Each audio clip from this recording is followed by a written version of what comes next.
வாழ்க வளமுடன்.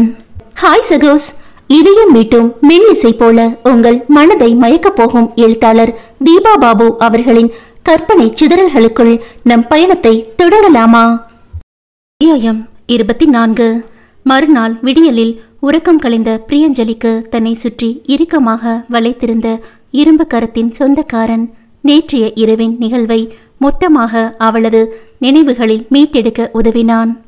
அவனது இதழ்களும் கரங்களும் தீண்டிய தேகமெங்கும் புதுவித மலர்ச்சியும் கிளர்ச்சியும் விரவி கிடந்தது.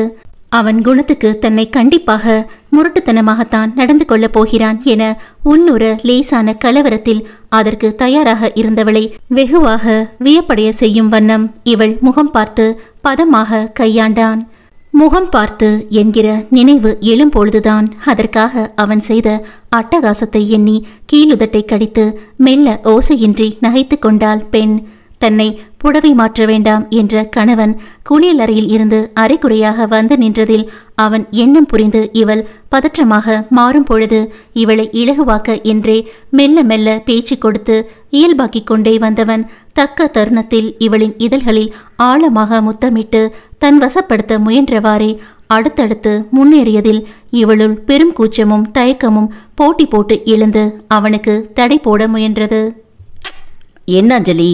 மீள முடியா தாபத்தில் கொதித்திருந்தவனின் குரல் சரியாக வெளிவராமல் கரகரத்து சலிப்புடன் வெளிப்பட, அது வந்து லைட் என்று தவிப்புடன் இழுத்து நிறுத்தினாள். லேசாய் நெற்றியை சுருக்கியவன், ஆஃப் பண்ணியே ஆகணுமா என மனம் இல்லாமல் கேட்டான். அவனுள் ஒடுங்கி நின்று இருந்தவாறே என முணங்கி வைத்தாள் அவள். ஆனா ரொம்ப இருட்டா இருக்குமே என்றான் யோசனையாக. செவிமடல் சூடேற அவனோடு இன்னும் முகம் புதைத்தவள், வெளிச்சம் வேண்டாமே ப்ளீஸ் என்றாள் கெஞ்சலாக. ஏய், உன்னை சங்கடப்படுத்த சொல்லல, ஆக்சுவலி என்ன இஷ்யூன்னா என்று அவள் காதோறும் அவன் முணுமுணுத்த விஷயத்தில் அவள் பேச்சு மூச்சு இல்லை. புரியுதா? நான் உனக்காக தான் பார்க்குறேன். ஆனா அது என்று திணறியவளுக்கு அதை பற்றி பேசவே நான் எழவில்லை. சொல்லு, உன்னோட இஷ்யூவை சொன்னா தானே எனக்கு புரியும். உன் கேரக்டர் நேச்சருக்கு இதுதான் பெட்டரா இருக்கும்னு தோணுது. மெல்ல மென்று விழுங்கியவள், நீங்க சொல்றது சரிதான், ஆனா என மீண்டும் இழுத்தவள். இவ்வளோ வெளிச்சம் வேண்டாம் என பார்வையால் கெஞ்சினாள். உதட்டி குவித்து நீண்ட மூச்சை வெளியேற்றியவன் ஒற்றை கையால் தன் சிகையை கோதியபடி இடையில் கை ஊன்றி நின்றான். எதிரே அவன் மனைவி பெரும் தடுமாற்றத்துடன் நின்றிருந்தாள். திடீரென்று டைம் என்ன என திரும்பி நேரம் பார்த்தவன், இந்நேரத்துக்கு கடையெல்லாம் மூடியிருப்பானே என்றான் நன்மாறன். ஏன் என தயக்கத்துடன் கேள்வியாய் பார்த்தவளிடம், நைட் லேம்ப் ஓகேவா? வெளிச்சம் கம்மியாக தானே இருக்கும் என்று அபிப்பிராயம் கேட்டான். சில நொடிகள் மூச்செடுக்க திணறி இமைகளை தாழ்த்தியவள் மெதுவாக தலையசைத்து வைத்தாள். நம்ம ரூமோடது ஃபியூஸ் போயிடுச்சு. அக்கா ரூமில் பசங்களுக்கான நைட் லேம்ப் இருக்கும், அதை கலட்டி எடுத்துகிட்டு வரேன். அச்சோ, அவங்க ரூம்லையா? இப்போ என்னடி, அங்கே யார் இருக்கா? நாளைக்கு நம்ம ரூமுக்கு புதுசாக வாங்கிட்டு வந்து ரீப்ளேஸ் பண்ணிக்கலாம்.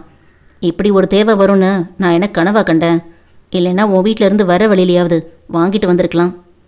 எனக்கும் முன் யோசனை வேணும் போல இருக்கு என்று புலம்பியபடி நகர்பவனை பார்த்து இதுவரை இருந்த பதற்றம் மறைந்து அவளுக்கு மெல்ல சிரிப்பு எழுந்தது.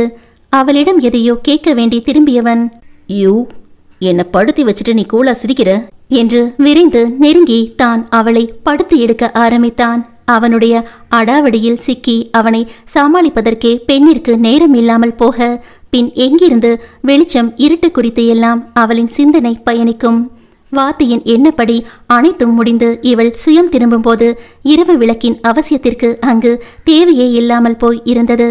நடந்து முடிந்ததையெல்லாம் தனக்குள் அசை போட்டபடி சன்ன நாண சிரிப்புடன் அவனோடு அவள் ஆசையாக ஒன்றியதில் மெதுவாக நாயகனும் தன் துயில் களைந்தான். அவளை தனக்குள் வாகாக இழுத்துக்கொண்டு குட் மார்னிங் என்று காதோறும் முகம் புதைக்க சிலிர்ப்புடன் கண்களை மூடிக்கொண்டாள் அவள். நீ இப்படி அமைதியா இருக்கிறதுல ஒரு சிச்சுவேஷன் சாங் தான் ஞாபகம் வருது என்றான் அவன் முணுமுணுப்பாக.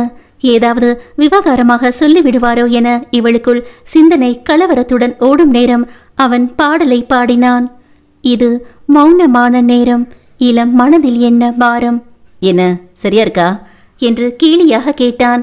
அவள் அதற்கு பதில் சொல்லாமல், ரொம்ப டைம் ஆயிடுச்சுன்னு நினைக்கிறேன், வெளிச்சமா இருக்கு என்று தலையை திருப்பி கடிகாரம் பார்த்தவள் பதறி போனாள். நீ இன்னும் இந்த வெளிச்ச புலம்பல விடலையா ஐயோ, ஏழைகளாக போகுது என்று அவசரமாய் எழ முயல பாதி போர்வை அவனோடு சேர்ந்து சுருண்டிருந்தது. தன்னுடனேயே முழுதாக இழுத்து கொள்ள முடியாமல் திணறியவள், பெஷிட்ட விடுங்க என்றாள் தயக்கமாக. என்ன கேட்கல என்று மேலும் வசதியாக தன் கைகள் இரண்டையும் தலைக்கு அடியில் வைத்து படுத்தவாறு அவளை சீண்டினான் அவன். காலையிலேயே கணவன் ஒரு முடிவோடு இருக்கிறான் என்பது தெளிவாக புரிந்து போக அவனை சமாளிக்கும் வழி புரியாது தவிப்பில் ஆழ்ந்தாள் அவள். கிட்டத்தட்ட கழுத்து வரை போர்வையால் மூடி தன்னை அவள் மறைக்க முயன்றிருந்தாலும் இரு பக்க வெற்று தோள்களில் இருந்து நீண்டு கண்களுக்கு விருந்தாகிய மனைவியின் மெல்லிய பூங்கரங்கள் அவனுக்குள் மூச்சுக்காற்றின் வேகத்தை அதிகரித்தது. தனக்குள் பெருகும் கூச்சத்திலும் நாணத்திலும் வெகுவாக ஒடுங்கி அமர்ந்திருந்த பெண் அவளை சில நொடிகள் மேலிருந்து கீழ்வரை ஆழ்ந்து ஊடுருவியவன் அதற்கு மேல் முடியாமல் தன்னோடு இழுத்து கொண்டான். மேலும் நேரம் கடந்து அவள் தலைக்கு குளித்து கீழே இறங்கும் பொழுது மணி 8 நெருங்கி இருக்க பெரியவர்களை எப்படி எதிர்கொள்வது என புரியாமல் பெரும் தவிப்புடன் கலக்கத்துடன் பின்னிய கால்களை முயன்று அடியெடுத்து வைத்து வரவேற்பறை நுழைந்தாள் அவள். அட வாமா, குட் மார்னிங். நைட்டு தூங்க லேட் ஆயிடுச்சா என்ன? எப்பவும் சீக்கிரம் வர பொண்ணு, இன்னைக்கு இவ்வளோ லேட்டாக வர என்று வரவேற்றார் இளஞ்செழியன். பூங்கோதைக்குள் ஏற்கனவே சில அனுமானங்கள் உருவாகியிருக்க மருமகளின் முகம் பார்க்க உள்ளம் பரபரத்தாலும் தன் அதீத ஆர்வம் அவளை எதுவும் தர்ம சங்கடத்தில் ஆழ்த்திவிடக்கூடாது என்று அடக்கி வாசித்தார். பெண் மெதுவாக சமையல் அறைக்குள் வர இயல்பான நிதானத்துடன் அவளிடம் திரும்பினார் அவர். அத்தை, கொஞ்சம் லேட். இது என்ன ஸ்கூலா? நீ எந்த எக்ஸ்பிளனேஷனும் சொல்ல வேண்டாம். ஒரு நாள் போல மெஷின் மாதிரி தூங்கி முழிக்க முடியுமா என்ன? மாறன் எழுந்துட்டானா என்று அடுத்து விசாரித்தார். மருமகளை பார்த்ததுமே அவரின் முகத்தில் தண்ணி ஒளி தோன்றிவிட்டது. எழுந்துட்டாங்க, குளிக்கிறாங்க. கீழ்பார்வையாய் இருந்து முணங்கும் பெண்ணை ரசனையுடன் நோக்கி, சரி அப்போ உனக்கும் அவனுக்கும் டீ எடுத்துட்டு ரூமுக்கு போ என்றார் சிறு புன்னகையுடன். பட்டென்று விழிகளை உயர்த்தி அவரை சங்கடத்துடன் பார்த்தவள், இல்ல பரவாயில்ல, இங்கேயே குடிக்கிறேன், சமையல் எல்லாம் என தயக்கத்துடன் இழுத்தாள். ஓரளவு முடிஞ்சது. நேற்று ரொம்ப ஹெவி ஆச்சே. ஸோ இன்னைக்கு லைட்டா காலையில டிஃபனுக்கு இட்லி புதினா சட்னியும் மதியத்துக்கு மோர் குழம்பும் கத்திரிக்காய் வறுவலும் செஞ்சிருக்கேன். உங்க மாமாக்கு வேணா அப்புறமா ஒரு 12 மணி போல ரசம் வச்சு கொடுத்துரு. சரிங்கத்த என தலையசைத்தவளிடம் சூடான தேநீரை அவரே 2 கோப்பைகளில் ஊற்றி கையில் கொடுக்க அச்சோ என்று இருந்தது அவளுக்கு. நானே எடுத்து பண்ண என்றாள் தவிப்பாக. ஏன் இப்ப நான் கொடுக்கறதுல என்ன பிரச்சனை உனக்கு? அவன் குளிச்சுட்டு வந்திருப்பான், சட்டுன்னு எடுத்துட்டு போ என்று அவளை விரட்டினார். பிரியா மேலேறி செல்வதை கவனித்த செழியன், என்ன புதுசா டீ எல்லாம் மேலே கொண்டு போறா என்று கேட்டு முடிக்கும் முன் கணவனின் கையில் வேகமாக கிள்ளி இருந்தார் கோதை. ஏய் சமூகம், என்ன வெறி வந்தது உனக்கு? தன் கையில் தேய்த்தபடி கோபமாக அவர் கடுக்கடுக்க, கோல வெறி வருது உங்க மேல, கொஞ்சமாச்சு விவஸ்தை வேணா உங்களுக்கு, இப்படி அவகிட்ட கேட்டு சங்கடப்படுத்துவீங்க என்று முறைத்தார் அக்குடும்பத்தின் தலைவி. மனைவியின் குணம் தெரியும் என்பதால் அவர் ஏதோ சொதப்பி விட்டது புரிய. என்ன விஷயம் என்று அடக்கமாக விசாரித்தார் மனிதர். ஷோ என தலையில் கை வைத்து தாங்கியவர், நேத்து தாங்க இவங்க 2 பேரும் புருஷன் பொண்டாட்டியாவே சேர்ந்திருப்பாங்க போல இருக்கு என்று தகவல் தந்தார். என்ன கோத சொல்ற என திகைப்பாக கேட்டார் அவர். உண்மைதாங்க என்று தன் அனுமானங்களை கூறி, என்ன பிரச்சனையோ ஏதோ இவளை விட்டு ஒதுங்கித்தான் இருந்திருக்கான் உங்க மகன். அது எனக்கும் லேசு பாசா புரிஞ்சு அவன் வாழ்க்கையை நினைச்சு கவலையா இருந்தது. ஆனா முந்த நாள் இவ பர்த்டேவ தெரியாம விட்டுட்டேன்னு ரொம்ப கவலைப்பட்டு அதை சரி கட்ட பல வேலைகளை செஞ்சானே. அப்பதான் அவனுக்கு பொண்ணை பிடிச்சியெல்லாம் இருக்கு, ஏதோ கோபத்துல விலகி இருக்கான்னு கண்டுபிடிச்சேன். இன்னைக்கு எப்படியும் எல்லாம் சரியாகி அவங்க வாழ்க்கையும் தொடங்கிட்டாங்க. அவளே லேட்டா வரும்னு சங்கடப்பட்டு இறங்கி வரா, நீங்க வேற வாயை வச்சுக்கிட்டு சும்மா இருக்காம அவகிட்ட அப்படி பேசுறீங்க என்று திரும்பவும் கண்களை உருட்டினார். சரிம்மா, உன் விவரம் எல்லாம் எனக்கு சுத்தமா இல்லை. என்ன பண்றது, நான் கொஞ்சம் தத்தி தான். அப்படி ஒத்துக்கோங்க. இந்த நேரத்துல நாம தான் அவங்களுக்கு கொஞ்சம் தனிமையை ஒதுக்கி கொடுக்கணும். அப்பதான் இன்னும் மனசு விட்டு நல்லா பேசி பழகி ஒரு நெருக்கம் கூடும். தாம்பத்தியம் அப்படிங்கிறது வெறும் உடல் அளவுல முடிஞ்சு போற விஷயம் கிடையாதே. நம்ம இணையோட விருப்பு வெறுப்புகளை தெரிஞ்சுக்கிட்டு அவங்களோட வாழ்க்கைய ஸ்ட்ராங்கா கட்டமைக்கக்கூடிய சரியான காலமும் இதுதான். இங்கே மாறனின் பெற்றோர் அவன் வாழ்க்கையை குறித்து அலசி கொண்டிருக்க, அங்கே அவனுடைய மனைவியோ மெல்லமாக முன்னால் சென்று அவனுக்கான தேநீரை நீட்டினாள். பெண்ணை வியப்புடன் பார்த்தவன், என்ன இது புதுசா இங்கே எடுத்துட்டு வந்திருக்க என்று கேட்டவன். ஓ, ஒருவேளை ரூம்லனா ஒரே கப்ல மாத்தி மாத்தி குடிக்க முடியும்னா என்று கண் சிமிட்டி நெருங்கினான். திகைத்தவள், இல்ல இல்ல, இதோ 2 கப் இருக்கு, நான் எனக்கும் தான் எடுத்துட்டு வந்தேன். என்று தன்னுடையதை காட்டினாள். அதான பார்த்தேன், நம்ம பொண்டாட்டிக்காவது ரொமான்ஸ் வர்றதாவது ரொம்ப கஷ்டம்டா மாறா என தலையசைத்து பெருமூச்சு விட்டு கொண்டான். ஏதோ ஒரு நினைவில் அவள் கீழுதட்டை கடித்து பேசா மடந்தையாக, சரி வா, இப்படி தனியாக குடிக்கிறத அட்லீஸ்ட் உரசிக்கிட்டு உட்கார்ந்தாவது குடிப்போம் என அழைத்து சென்று படுக்கையில் அமர்ந்தான். அவனுடைய சொல்லில் சிந்தனையுடன் மாமியார் தன்னிடம் நடந்து கொண்ட விதத்தை மனதிற்குள் அலசினாள் அவள். என்ன யோசனை பலமா இருக்கு? தன் தோளை இடிப்பவனை திரும்பி புன்னகையுடன் பார்த்தவள், இல்ல அத்தை என்று நடந்ததை கூறினாள். சற்றென்று குடித்து கொண்டிருந்தது புறையேற இருமியவன். சமூகம் உன்னை பார்த்த உடனே ஸ்மெல் பண்ணிடுச்சா என்றான் சிரிப்புடன்.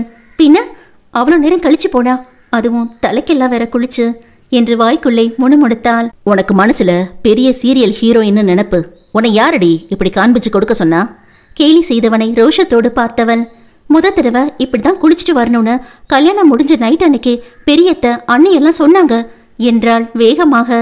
ஆமாம்மா, எல்லாத்தையும் 1.5 மாசம் தள்ளி வச்சுட்டு அப்படியே இன்னைக்கு முறையாக செய்யறாளாம் என்ன நொடித்து கொண்டவன். அன்னைக்கு மட்டும் உன் கையை நான் லேசாக பிடிச்சிருந்தா கூட விடிகிற வரைக்கும் பிள்ளைய உட்காந்து அழுதுருப்ப தானே என நக்கலாக கேட்டான். அது அப்படிலாம் இல்லை என இழுத்தாள். பொய் சொன்னாலும் பொருந்து சொல்லுடி, கண்டிப்பா அழுதுருக்க மாட்ட என புருவங்களை உயர்த்தினான். அவன் முகம் பார்த்தவள், அது தெரியல என்று தோள் சாய்ந்து கொண்டாள். கொஞ்சம் அதட்டி கேட்டா ஆமான்னு உண்மை வெளிவந்துடும். அவள் மெல்ல சிரித்து கொள்ள அவளை தோளோடு அணைத்து கொண்டவன், உன்னோட டீ எப்படி இருந்துச்சுன்னு நான் டேஸ்ட் பண்ணி பார்க்கலையே என்று அடுத்து அவளின் இதழ்களில் மூழ்கினான். விடுவித்து நிமிர்ந்தவனை பார்த்து, நொண்டி குதிரைக்கு எதுக்கும் ஒரு சாக்கு என்றாள் கண்களில் சிரிப்புடன். இன்னொன்னு விட்டுட்டையே, தொட்டதுக்கெல்லாம் ஒட்டிக்கவும் தோணும் என்றபடி அவள் மீது கரங்களை அலைய விடும் பொழுதுதான் அவளுடைய உடையை அவதானித்தான். உனக்கு குர்த்தி தான் கன்வீனியன்டான ட்ரெஸ்ஸா? ஆமா, அப்படியே பழகிடுச்சு. ஓகே, டே டைமில் உன் கன்வீனியன்ட்டுக்கு இருந்துக்கோ, ஈவினிங் நான் வரும்போது என்னுடைய கன்வீனியன்ட்டுக்கு மாறிடு. அது என்ன உங்க கன்வீனியன்ட் என்று முதலில் புரியாமல் இழுத்துவிட்டு பின் முகசிவப்புடன் சரியா என அவனை விழி உயர்த்தி பார்த்தாள். நட்புகள் எல்லாரும் மறக்காம நம்ம சேனலை சப்ஸ்கிரைப் பண்ணுங்க, கதையை கேளுங்க, லைக் பண்ணுங்க, கமெண்ட் பண்ணுங்க, பிடிச்சவங்க ஷேர் பண்ணுங்க. நன்றி.